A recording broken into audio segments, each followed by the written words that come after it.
Oke, assalamualaikum warahmatullahi wabarakatuh. Semangat pagi, semangat buat kawan-kawan semua. Tetap jaga kesehatan, kawan-kawan. Nah, kawan-kawan, berita terbaru, berita terupdate ya, kawan-kawan. Akan Awang Channel bagikan kawan-kawan. Nah, kawan-kawan, ya. Maksud dan tujuan P-Network. Kenapa sudah lama belum listing? Kenapa ada closed dan open minded? Kenapa ada istilah konsensus dan vendor, kawan-kawan? Orang awam mencoba memahami maksud dan tujuan P-Network yang akhir-akhir ini membuat ribut dan perdebatan di media sosial. Nah, kawan-kawan, jika listing sekarang apalagi dengan nilai konsensus yang seakan-akan tidak masuk di akal, pasti semua pioner akan menukarkan uang atau dalam keseharian kita disebut menjual semua P-Networknya atau koin P-nya ya kawan-kawan untuk dijadikan uang fiat. Nah, atau mata uang negara masing-masing. Tentunya kalau di Indonesia akan ditukar dengan rupiah, kawan-kawan. Apa yang terjadi? Simpulkanlah sendiri, kawan-kawan ya. Saya berpikir disinilah ya jeniusnya Dr. Nicholas termasuk Kortim. Karena fungsi uang itu untuk membeli bukan untuk dijual. Dan P-Network dirancang untuk uang digital dunia. Dan dengan belum listing, P-Network pasti semakin dibicarakan banyak orang. Apalagi ya dengan adanya nilai konsensus. Nah, konsensus adalah sebuah kesepakatan untuk menetapkan nilai per satu P-nya. Adanya closed minded itu kemungkinan untuk uji seberapa besar penerimaan dunia tentang P-Network dengan nilai yang ditawarkan dengan nilai konsensusnya, kawan-kawan, sebelum dibuka nantinya. Dan untuk vendor-vendor atau distributor, pemasok, atau juga bisa disebut penjual, diberi kebebasan menentukan harga saat melakukan transaksi atau barter, kawan-kawan. Dan dengan adanya marketplace yang resmi, para vendor bisa menawarkan barang dan jasa sesuai harga yang diinginkan, tidak harus sesuai dengan nilai konsensus global. Dan pioner sebagai pemilik uang digital bebas juga memilih barang yang mau dibeli. Sama juga seperti orang tua kasih uang untuk jajan ke anak-anaknya ya kawan-kawan, bebas dan suka-suka mau memilih barang yang disukain dengan kualitas barang dan harga. Nah, itulah kemungkinan maksud dan tujuan P-Network. Karena fungsi uang itu untuk membeli bukan untuk dijual. Jadi P-Network bisa berjalan sesuai yang diinginkan Dr. Nicholas Kokalis, kawan-kawan. Jadi kenapa mesti meributkan nilai konsensus? Santai saja, kawan-kawan ya. Semoga semua bisa mendoakan P-Network bisa mengangkat derajat orang-orang yang percaya dengan kehadiran P-Network daripada menghujat dan menghina. Ya, gitulah kawan-kawan ya. Berbagai informasi tentang P-Network tentunya kawan-kawan. Sejak tanggal 27 Juni ya 2022 hingga kini kita berada pada fase closed mainnet atau mainnet tertutup. Pada fase ini ekosistem dalam P-Network hanya membolehkan dua hal untuk transaksi barter yang dapat dilakukan oleh pioner, antara lain ya, satu, barter peer to peer, dua, barter dalam ekologi P-Network tentunya kawan-kawan. Dengan demikian jelas sudah bahwa apabila ada barter di luar dari ekologi pasar yang ada di P-Browser atau Bystrom ya, yang ditawarkan oleh vendor, artinya itu vendor bodong, kawan-kawan. Untuk diketahui, barter di luar ekologi pasar P-Network hanya dilakukan saat open mainnet atau mainnet terbuka. Harap ya sahabat P-Network menahan diri dan jangan sampai tertipu, karena ekosistem pada P-Network telah menyiapkan semua langkah untuk kepentingan seluruh pioner tanpa terkecualinya, kawan-kawan. Nah, inilah yang membuat kita ya pencerahan ya kawan-kawan. Ikutin aturan P-Network ya. Nah, tujuan P-Network kita sudah tahu semuanya, kawan-kawan. Nah, seperti itu.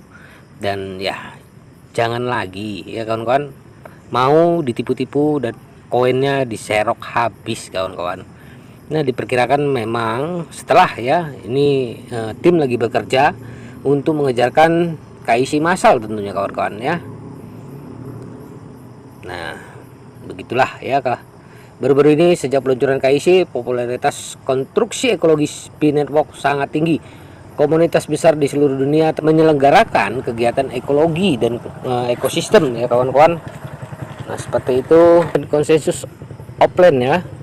Kita sering mengatakan bahwa blockchain berfokus pada konsensus dan popularitas. Ketika semua orang membicarakan hal yang sama, itu benar-benar tidak jauh dari kesuksesan. Kegiatan konsensus ekologi komunitas ya, baru-baru ini di Vietnam ya, terkenal dengan ya BTC adalah ya yang pertama di dunia. Baru-baru ini sejak peluncuran KIC ya memang Pi ya sangat-sangat viral kawan-kawan ya, dan pertumbuhannya sangat cepat ya. Nah, dengan cara menambang Pi yang mudah dengan HP ya kawan-kawan, dengan HP Android ya, cara menambangnya ya sangat mudah. Itu sebabnya Pi dapat ditambang secara gratis dari ponsel.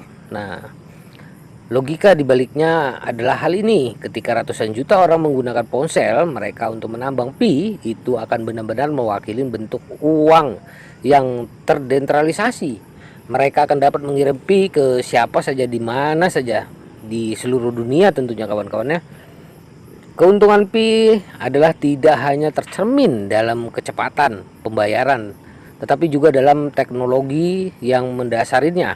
Faktanya tim pendiri ingin Pi menjadi platform kotak pintar kawan-kawan ya, seperti Ethereum. Setelah keinginan ini terpenuhi, Pi akan bersaing dengan cryptocurrency yang paling mainstream kawan-kawan di dunia tentunya kawan-kawan. Tentu saja keinginan ini akan segera terwujud dalam situasi saat ini secara keseluruhan ya kawan-kawan. Ya, saat ini Pi tidak terdaftar memang ya di bursa kripto manapun. Hal ini karena proyek tersebut dalam fase mainnet tertutup. Namun setelah masa transisi selesai ya, atau KIC selesai, KIC masalnya ya kawan-kawan, ia akan bertransformasi total dan menjadi ya paling banyak Anda cintain dan Anda sayangin. Persaingan pasar modal sama seperti BTC di masa yang lalu kawan-kawan. Dalam konsep keuangan kita berada dalam tahap perubahan dan transformasi kecepatan tinggi. Jaringan Pi mungkin memainkan peran penting ya kawan-kawan dalam hal ini. Saat penggunaan Pi berkembang, Pi akan memberikan daya tahan untuk seluruh industri mata uang digital. Perlombaan industri cryptocurrency saat ini seperti perlombaan ya ruang angkasa abad ke-20, dan sulit untuk memprediksi siapa yang pada akhirnya akan menang. Namun yang pasti cara berpikir orang tentang uang akan berubah drastis dalam waktu dekat ini kawan-kawan. Nah kawan-kawan, Indonesia sendiri membuka pabrik penambangan kripto yang terbesar lagi di dunia ini kawan-kawan. Nah, di Tangerang, Banten ya kawan-kawan. Nah, Indonesia sendiri mengakui kripto itu ya sangat berpotensi ya kawan-kawan. Nah, pemerintah juga ya dengan ya menyetujuin ya pabrik penambangan kripto tentunya kawan-kawan. Berharap ya masyarakat Indonesia ya memahami dan bisa ya ikut menambang Bitcoin kawan-kawan. Nah seperti itu. Cuma kan tidak semua masyarakat ya di Indonesia mempunyai ya peralatan yang memadai ya justru ya kawan-kawan. Nah ini yang kita tidak bisa ikut melakukannya. Tapi di Pi Network, anda yang belum bergabung ya segera bergabung, karena otomatis ya kawan-kawan pasti punya HP Android. 90% ya masyarakat Indonesia ya pasti ya punya HP Android.